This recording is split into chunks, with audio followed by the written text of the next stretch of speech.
Mr. Greedy by Roger Hargreaves. Mr. Greedy liked to eat. In fact, Mr. Greedy loved to eat, and the more he ate, the fatter he became. And the trouble was, the fatter he became, the more hungry he became, and the more hungry he became, the more he ate, and the more he ate, the fatter he became, and so it went on.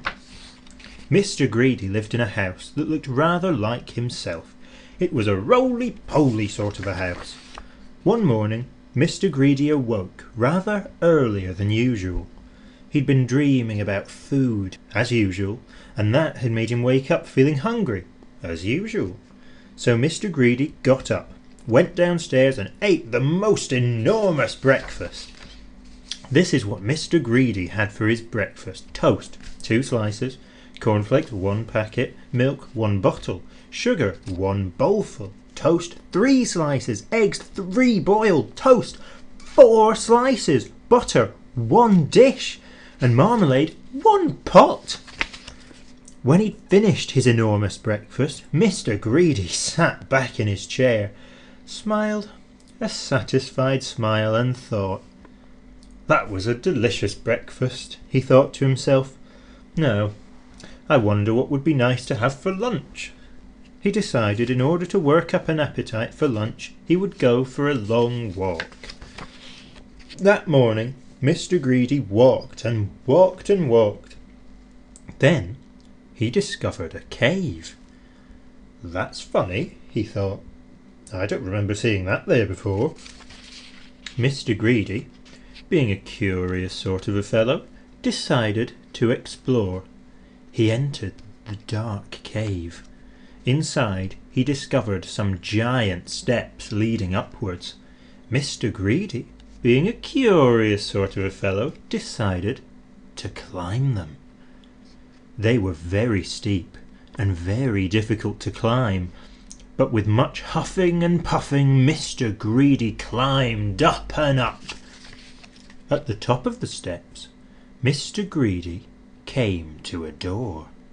It was without doubt the biggest door that Mr. Greedy had ever seen, and it wasn't quite shut. Mr. Greedy, being a curious sort of a fellow, decided to see what was on the other side of that door. So Mr. Greedy squeezed himself through the crack in the door, and there before him was an amazing sight: the biggest room in the world. The floor was as big as a field. The table in the middle of the floor was as big as a house, and the chairs around it were as high as trees. Mr. Greedy felt very small, and then he sniffed. Coming from somewhere up on top of that gigantic table was the most delicious foody smell that Mr. Greedy had ever smelled. Mr. Greedy sniffed again, and then decided that he must get up on that table, so he began to climb up the leg of the enormous chair. It was very difficult, and it took him a long time, but eventually Mr. Greedy stood on the table. Everything was larger than life. The salt and pepper pots were both as big as pillar boxes. There was a bowl of fruit on the table, and Mr. Greedy tried to lift one of the oranges. And Mr. Greedy, being Mr. Greedy, took a bite out of one of the apples there. Then he looked around. Over on the other side of the table stood the source of that delicious smell.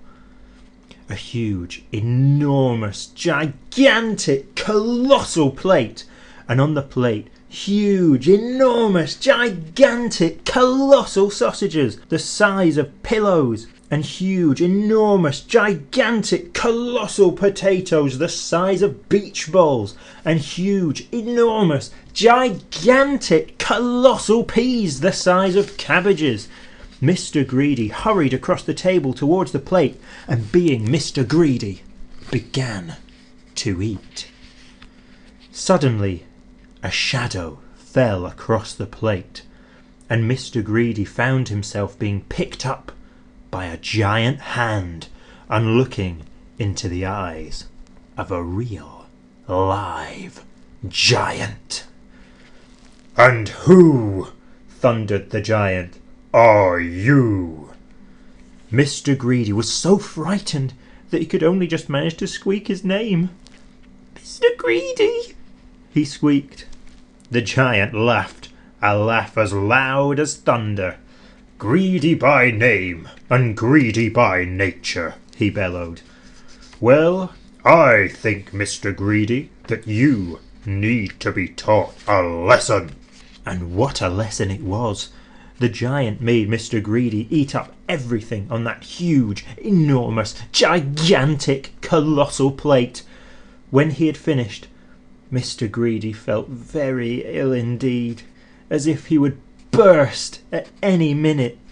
"Now," said the giant in a much quieter voice, "do you promise never to be greedy again?"